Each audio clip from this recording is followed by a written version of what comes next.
श्री राम जय जय राम। अभय बाबू पर कृपा, गोसाई जी और काठिया बाबा का प्रथम साक्षात्कार।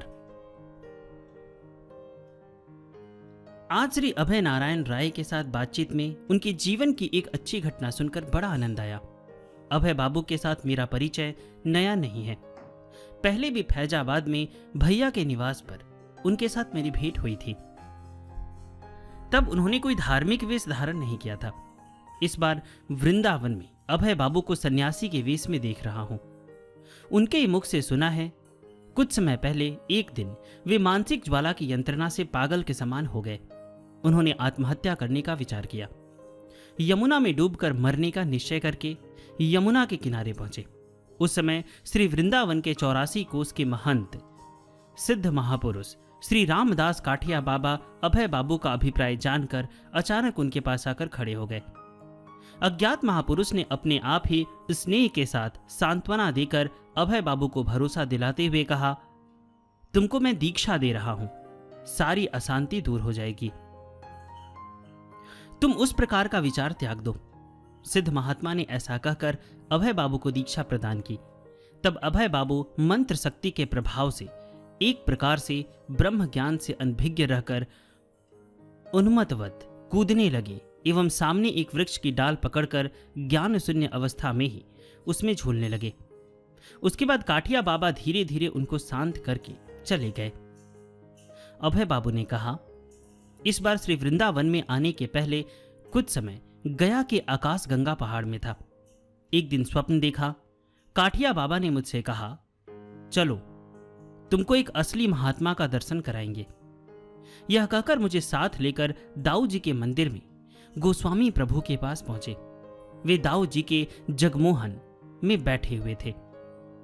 बहुत से ब्रजवासी साधु ब्राह्मण आदि को गोसाई जी के पास खड़े देखा। गोस्वामी प्रभु ने दया करके अंगुली से इंगित करके मुझे दाऊ जी भगवान का दर्शन कराया एवं आदेश दिया कि भक्तमाल ग्रंथ का पाठ और निराहार रहकर एकादशी व्रत करना। इस मंदिर एवं गोस्वामी प्रभु के बारे में मैं कुछ भी नहीं जानता था। स्वप्न दर्शन के कुछ समय बाद संयोग से मैंने श्री वृंदावन की यात्रा की एवं दाऊ जी के मंदिर में आया। यहां गोस्वामी जी को देखते ही स्वप्न में दिखे महात्मा के रूप में उनको पहचान कर चकित हो गया। गोस्वामी जी के आश्रम में ही मैं रहने लगा। एक दिन सुना श्री वृंदावन में काठिया बाबा आए हैं। तुरंत मैं उनके दर्शन करने गया। उन्होंने मुझे देखकर कहा, देख, स्वप्न तो प्रत्यक्ष हुआ। उन्हीं का नाम साधु है, वे ही सच्चे साधु हैं। चल, हम भी दर्शन करने तुम्हारे साथ जाएंगे। यह कहकर काठिया बाबा मेरे साथ गोसाई के पास उपस्थित हुए। वे एक दूसरे को दंडवत प्रणाम करके अपने अपने आसन पर बैठकर संपूर्ण अपरिचित के समान बातचीत करने लगे। यह देखकर बड़ा आश्चर्य हुआ।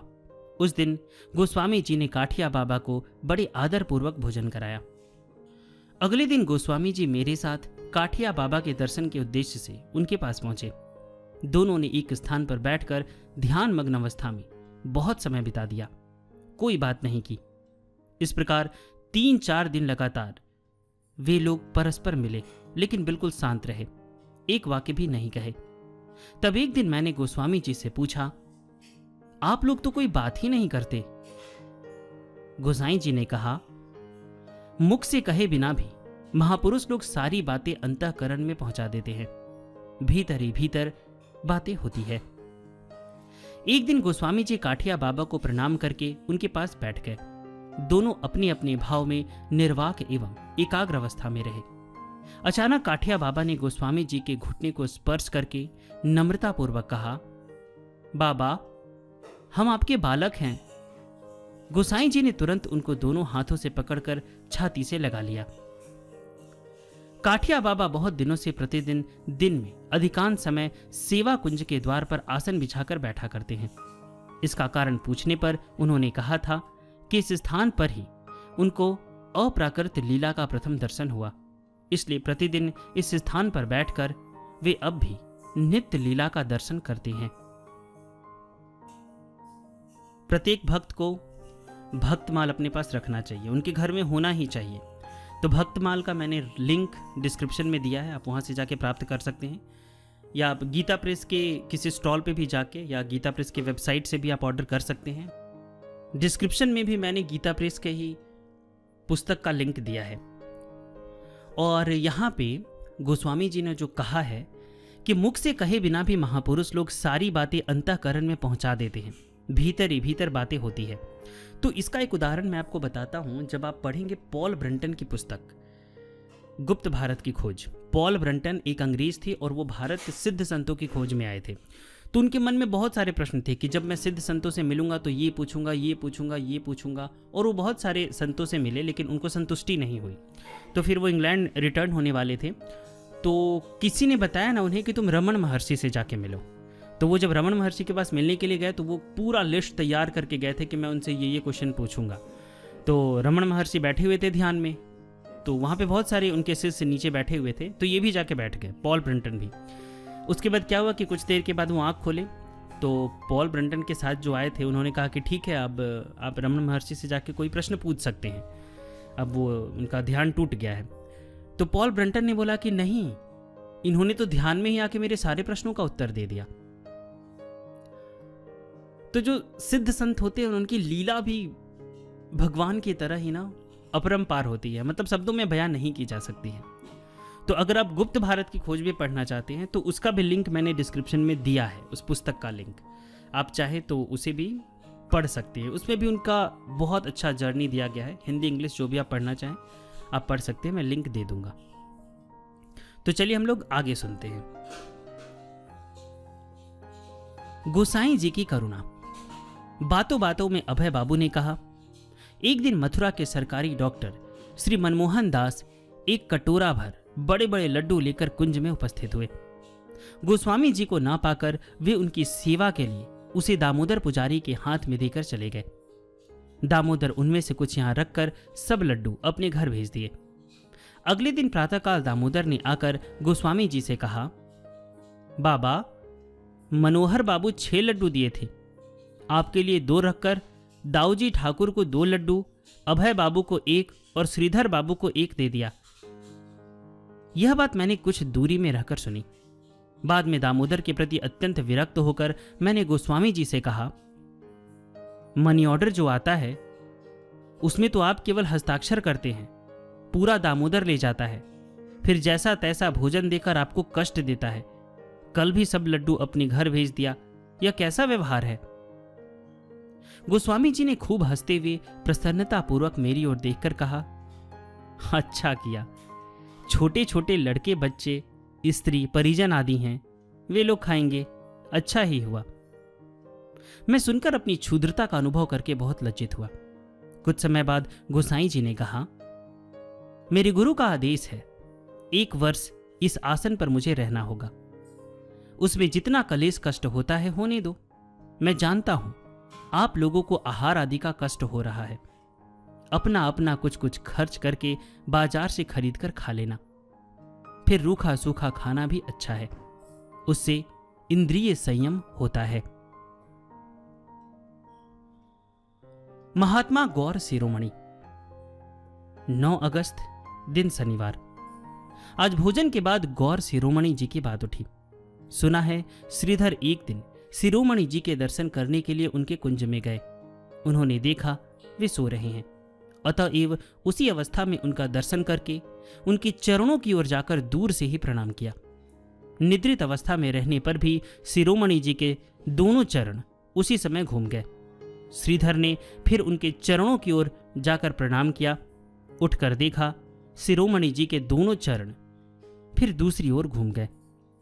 श्रीधर ने पुनः चरणों की ओर जाकर 6-7 फीट दूर से साष्टांग प्रणाम किया। इस बार भी श्रीधर ने उठकर देखा दोनों चरण फिर वहां नहीं है। निद्रित अवस्था में ही शिरोमणि जी के चरण हट गए। तीनों बार ही एक जैसी घटना देखकर वे चकित होकर चले आए। शिरोमणि जी के पैर को छूकर प्रणाम करने की क्षमता किसी में नहीं है।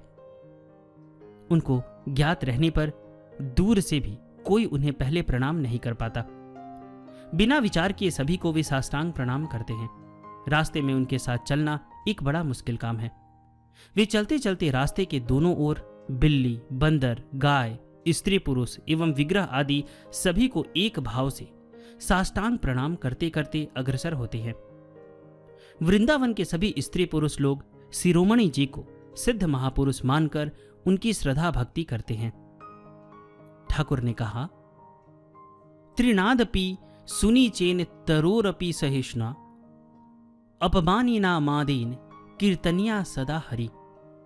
इस श्लोक का यथार्थ दृष्टांत देखना है तो शिरोमणि जी को जाकर देखो। वर्तमान समय में ऐसा कहीं देखा नहीं जाता। शिरोमणि जी की पूर्वकालीन घटना ठाकुर बतलाने लगे। शिरोमणि जी अपने ग्राम के एक अनुभवी पंडित थे।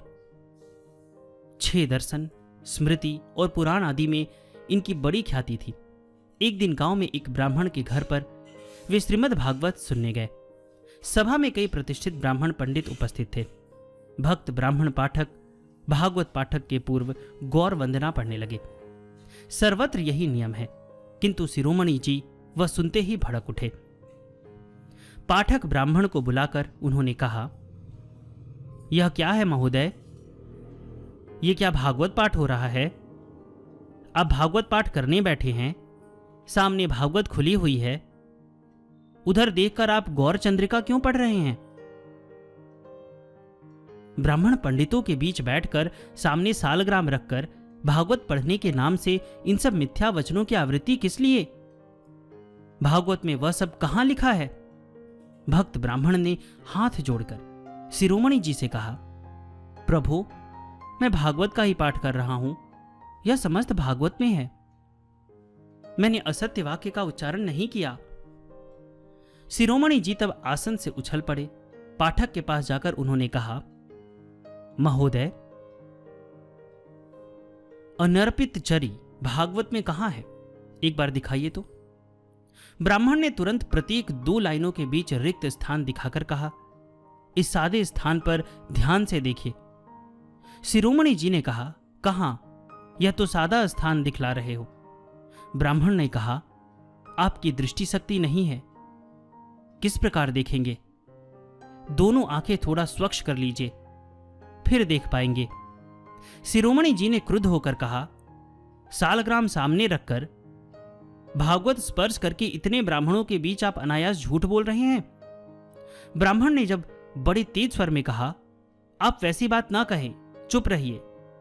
इस ब्राह्मण सभा में सालग्राम को साक्षी मानकर भागवत को स्पर्श करके मैं सत्य कह रहा हूं। भागवत की प्रत्येक 2 लाइनों के बीच गौर वंदना लिखी हुई है। मैं देख रहा हूं, आप किसी सिद्ध वैष्णव महात्मा के पास जाकर दीक्षा लेकर आइए, फिर मैं जो सब नियम बताऊंगा ठीक उसके अनुसार 1 सप्ताह चलिए। 8वें दिन यहां आइए, तब भागवत के प्रत्येक लाइन के बीच गौर चंद्रिका यदि स्पष्ट रूप से न दिखा सका तो अपनी जीभ काट लूंगा। सभी के समक्ष मैं यह शपथ लेता हूं। शिरोमणि जी बड़े तेजस्वी पुरुष थे। उसी समय जाकर उन्होंने सिद्ध चैतन्य दास बाबा जी से दीक्षा ली। फिर पाठक ब्राह्मण के पास आकर उनकी नियम प्रणाली ग्रहण की। 7 दिन ठीक उसी के अनुसार चले। फिर ब्राह्मण के पास पुनः आकर उन्होंने कहा, महोदय, अब आप भागवत में वह गौर वंदना दिखलाएंगे तो? ब्राह्मण ने तुरंत भागवत खोलकर कहा, अच्छा, अब आकर देखिए। तब गौर शिरोमणि जी ने भागवत के श्लोक की प्रत्येक 2 लाइनों के बीच जैसे ही देखा, उन्हें उज्जवल स्वर्ण अक्षरों में गौर वंदना स्पष्ट लिखी हुई दिखाई दी। तब वे भूमि पर गिरकर लौटने लगे, रोते रोते अधीर हो गए। तुरंत सब कुछ छोड़कर उन्होंने श्री वृंदावन की पैदल यात्रा की। तब से वे यहीं हैं। ऐसी अवस्था के लोग श्री वृंदावन में नहीं हैं। ये ही यथार्थ वैष्णव हैं।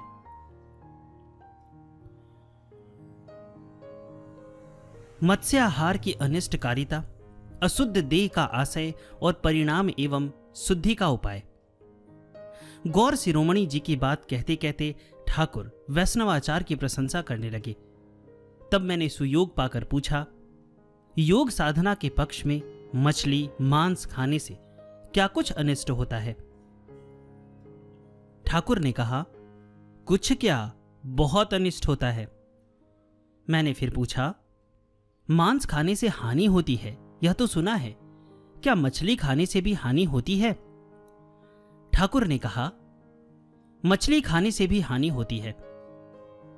फिर पहले पहल जो लोग योग का अभ्यास करते हैं उनको उतनी हानि नहीं होती। थोड़ी उन्नति होते ही उससे कितनी हानि होती है उसे वे लोग ठीक समझ सकते हैं। मछली खाने से सूक्ष्म शरीर में यातायात करने से कष्ट होता है, इसलिए कई लोग बाध्य होकर तब मछली खाना छोड़ देते हैं। मैंने मुसलमान फकीरों एवं बौद्ध योगियों में बहुतों को देखा है जिन्होंने बहुत समय तक मांस मछली का सेवन किया। योग आरंभ करने के बाद कुछ उन्नति होते ही वे लोग भी वह सब छोड़ देने के लिए बाध्य हुए हैं। मैंने कहा, सूक्ष्म शरीर में यातायात तो उच्च अवस्था की बात लगती है। मांस मछली खाने से और भी कोई अनिष्टता होता है क्या? ठाकुर ने कहा, भोजन के साथ मन का बहुत निकट संबंध है। भोजन सात्विक होने से मन भी सात्विक होता है। राजसिक और तामसिक भोजन से मन भी उसी प्रकार हो जाता है। मछली व मांस रजः व तमोगुणी आहार है। इन सब आहार के संबंध में सदैव बहुत सावधान रहना चाहिए। माता पिता आदि गुरुजनों के प्रति भक्ति क्यों नहीं होती? उसका उपाय क्या है? किसी व्यक्ति के इस प्रश्न पर ठाकुर ने कहा, पूर्व जन्म में शरीर अशुद्ध रह जाने से माता पिता एवं अन्य गुरुजनों के प्रति अभक्ति और घृणा होती है। उन लोगों के स्नेह करने पर भी अश्रद्धा होती है। यहां तक कि भगवान के प्रति भी भक्ति नहीं होती। पूर्व जन्म के सूक्ष्म परमाणु अगले जन्म की सूक्ष्म देह के साथ स्थूल देह में प्रविष्ट होते हैं। इसलिए बाद के जन्म में भी माता पिता आदि के प्रति अश्रद्धा होती है। इस भक्ति का शरीर के साथ योग है, इसके साथ आत्मा का विशेष कोई योग नहीं। माता पिता के साथ देह का योग है। पिता के वीर्य और माता के रक्त से देह की सृष्टि होती है। इस देह को शुद्ध करना होगा, शुद्ध रखना होगा, नहीं तो माता पिता के प्रति भक्ति नहीं होगी। गंगा स्नान, तीर्थ भ्रमण, एकादशी उपवास, पूर्णिमा और अमावस्या का निसी पालन आदि व्रत करने से देह शुद्ध होती है। ठाकुर कुछ दिनों से मेरे शरीर की अस्वस्थता देखकर भैया के पास जाने के लिए कह रहे हैं। कल ही फैजाबाद जाने का निश्चय करके मैंने ठाकुर की अनुमति मांगी। उन्होंने खूब संतुष्ट होकर मुझे अनुमति देकर कहा, श्री वृंदावन के सब मंदिरों में जाकर ठाकुर जी का दर्शन करके आओ। मैं संध्या तक घूमकर श्री वृंदावन के प्रसिद्ध विग्रह आदि के दर्शन करके कुंज में लौटा।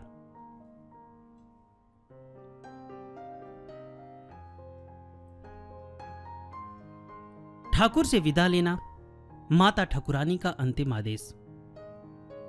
11 अगस्त, दिन सोमवार, एकादशी।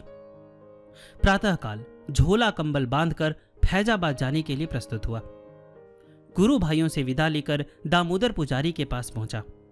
8 आना पैसे देकर उनके चरणों में प्रणाम करते ही उन्होंने मेरी पीठ 3 बार ठोकते हुए कहा, सुफल सुफल सुफल, अब तुम्हारा श्री वृंदावन वास सुफल हो गया। मैं ऊपर आकर गुरुदेव से विदा लेने हेतु जैसे उनके चरणों में प्रणाम करने आगे बढ़ा, इसी समय माता ठाकुरानी मुझे बुलाकर कमरे में ले गई। उन्हें चरण स्पर्श करके प्रणाम करते ही उन्होंने मेरे सिर पर दाहिना हाथ रखकर कहा, कुलदा, भविष्य की बातें कुछ कही नहीं जा सकती। मेरी इन कुछ बातों को सदा स्मरण रखना। योग जीवन जैसे मेरा पुत्र है, तुमको भी मैं ठीक उसी प्रकार पुत्र समझती हूं।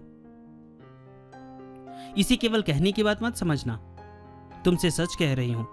अपने लड़के के समान तुम्हें देखती हूं। तुम योग जीवन के सगे भाई हो, यह समझकर सदा उनका सहारा होकर रहना। शांति सुधा के कष्ट में कोई सहानुभूति नहीं रख पाता।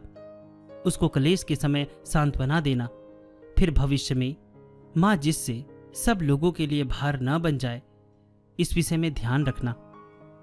ब्रह्मचर्य लिए हो, अच्छा हुआ। शरीर स्वस्थ होने पर विवाह करने में हानि क्या है? गोसाई जी की अनुमति लेकर इसके बाद विवाह कर सकते हो। उससे धर्म कर्म साधन भजन में कोई अनिष्ट नहीं होगा। ये सब बातें कहकर उन्होंने मुझे आशीर्वाद दिया। मैंने गुरुदेव के पास जाकर उन्हें चरण स्पर्श करके प्रणाम किया। वे स्नेहपूर्वक मेरी ओर कुछ क्षण देखते रहे, फिर मंद मंद मुस्कुराते हुए उन्होंने कहा, अच्छा, अब जाओ, जो कहा है वह करने का प्रयास करो। बीच बीच में चिट्ठी लिखना, प्रयोजन के अनुसार उत्तर मिलेगा। मेरी फैजाबाद यात्रा, रास्ते में संकट। 12 अगस्त, दिन मंगलवार। श्री वृंदावन से ट्रेन में चढ़कर सीधे कानपुर आ गया। मनमत भैया के घर पहुंचा। मुझसे मिलने की आकांक्षा उनकी बहुत समय से थी। मुझसे मिलकर उनको बड़ी प्रसन्नता हुई। कल अथवा परसों मेरे फैजाबाद जाने की बात सुनकर वे बड़ी दुखी हो गए। 10-15 दिन रखे बिना वे मुझे कभी छोड़ेंगे नहीं, ऐसा बार बार कहने लगे। मनमत भैया से कहकर मेरा अविलंब फैजाबाद जाना असंभव लगने लगा। तीसरे दिन मध्याह्न में वे जैसे ही कचहरी गए, मैं चुपचाप एक घोड़ा गाड़ी करके कानपुर स्टेशन पहुंच गया। दुर्भाग्यवश उसी समय ट्रेन छूट गई। एक सज्जन ने मुझसे कहा, अभी इसी इक्के से पोल घाट चले जाइए, ट्रेन मिल जाएगी। मैं तुरंत उसी इक्के से पोल घाट गया। स्टेशन पहुंचकर देखा कुछ समय पहले ट्रेन छूट गई। तब मैं बड़ी कठिनाई में पड़ गया। इधर इक्का वाला किराया के लिए शीघ्रता करने लगा। कागज में मोड़कर 5 रुपए अंटी में रखा था। किराया देने के लिए जब अंटी में हाथ लगाकर देखा, रुपए उसमें नहीं है। मैं चौंक उठा। वह रुपया ही मेरे लिए रास्ते का सहारा था। मैं बड़े संकट में पड़कर गुरुदेव को स्मरण करके प्रार्थना किया, ठाकुर, इस विपत्ति से मेरी रक्षा कीजिए। सोचा, कानपुर स्टेशन में जहां बैठा था, लगता है रुपए वहीं गिर गए हैं। झोला कंबल इक्के में ही रखकर हित अहित का विचार किए बिना उस विशाल रास्ते में दौड़ लगा दी। 2-3 मिनट दौड़ने के बाद अचानक रास्ते के ऊपर रुपए पड़े देखकर रुक गया। मुड़े हुए फटे कागज से कुछ दूरी पर 5 रुपए पड़े देखकर उसे उठा लिया। विशाल राजपथ पर सैकड़ों कुली मजदूर, दीन दुखी, सब समय आना जाना कर रहे हैं। इतने समय से किसी की दृष्टि इस रुपए पर पड़ी नहीं। यह कैसी घटना है? रास्ते के बीचों बीच न चलकर यदि मैं किसी किनारे से दौड़ता हुआ जाता तो इस रुपए पर मेरी दृष्टि कभी नहीं पड़ती। यह सोचकर और भी आश्चर्य हुआ। तुरंत स्टेशन आकर इक्के वाले को किराया दिया। अब दूसरी गाड़ी न मिलने तक कानपुर स्टेशन में जाकर प्रतीक्षा करूंगा, यह निश्चय किया। इसी समय एक हिंदुस्तानी सज्जन ने आकर मुझसे कहा, महाराज, आप फैजाबाद जाएंगे? मुझको भी आज ही लखनऊ जाना है। चलिए 3 कोस चलकर नाव घाट चलते हैं, वहां निश्चय ही गाड़ी मिलेगी। यह गाड़ी नाव घाट में 2 घंटे खड़ी रहती है। फिर हम लोगों को वहां पहुंचने में कितना समय लगेगा? मैंने इस उपाय को ठीक समझकर झोला कंबल सिर पर उठा लिया एवं उनके साथ द्रुत गति से नाव घाट के लिए पक्के रास्ते से चलने लगा। पक्के रास्ते के एक ओर बड़ी नदी है, दूसरी ओर विशाल मैदान। इस समय वर्षा का पानी बढ़ जाने से नदी, मैदान, रास्ता सब एकाकार हो गया है। नदी का पानी प्रबल वेग से रास्ते के ऊपर से मैदान की ओर जा रहा है। रास्ते के ऊपर लगभग 2.5 फुट पानी है। रास्ते के दोनों ओर बड़े बड़े वृक्ष होने के कारण ठीक रास्ता समझने में कोई असुविधा नहीं हुई। हम लोग कमर तक जल में स्रोत को काटते हुए अग्रसर होने लगे। लगभग 1 मील चलने से ही मेरा शरीर अवसन्न हो गया। उसके ऊपर प्रत्येक कदम पर कांटे के समान पत्थर और कंकड़ पैरों में चुभने लगे। इसी समय एकाएक चारों ओर अंधकार हो गया एवं मूसलाधार वर्षा होने लगी। सिर का बोझा भीगकर 4 गुना भारी हो गया। बड़े संकट में पड़कर गुरुदेव को स्मरण करने लगा। सिर का बोझा फेंक देने के लिए तत्पर हुआ। इसी समय साथी ने मेरा बोझा अपने सिर पर उठा लिया एवं हाथ पकड़कर वे स्रोत काटते हुए मुझे खींचकर ले जाने लगे। 2 कोस इसी प्रकार चलकर हम लोग नाव घाट पहुंचे। स्टेशन पहुंचते ही अपना बोझा कंधे पर लेकर एकदम से फाटक की ओर दौड़ा। वहां पहुंचकर देखा प्लेटफॉर्म में जाने का फाटक बंद हो गया है। तब एक हाथ सिर के बोझ पर और दूसरा हाथ फाटक पर रखकर खड़ा रहा। उसी समय ट्रेन छोड़ने की सीटी बज उठी। तब मानो मेरे सिर पर बिजली गिर पड़ी। मैं स्तब्ध होकर गाड़ी की ओर देखता रहा। इस समय दूर से गार्ड साहब मेरी दुर्दशा देखकर दौड़ते हुए फाटक के पास आए एवं मेरा हाथ पकड़कर जल्दी चलिए कहते हुए खींचकर चलती ट्रेन में चढ़ा लिए। टिकट बाद में मिल जाएगा कहकर गार्ड साहब ने दौड़ लगा दी। अगले स्टेशन में मुझे टिकट मिल गया। अचानक एक बड़ी संकट में पड़कर बिना प्रयास के तुरंत संकट निवारण होने से वह आकस्मिक घटना ही लगती है, किंतु एक के बाद एक बड़े संकट में तुरंत ही बचाव का उपाय हो जाने से उसे किस प्रकार आकस्मिक मानो। प्रत्येक चाल में पौ 12 पढ़ना हाथ के कौशल के बिना कुछ सोचा नहीं जा सकता। इन सब असंभव संयोग में गुरुदेव का ही हाथ समझकर मैं उनके अभय चरणों का स्मरण करने लगा। प्रातः फैजाबाद पहुंच गया।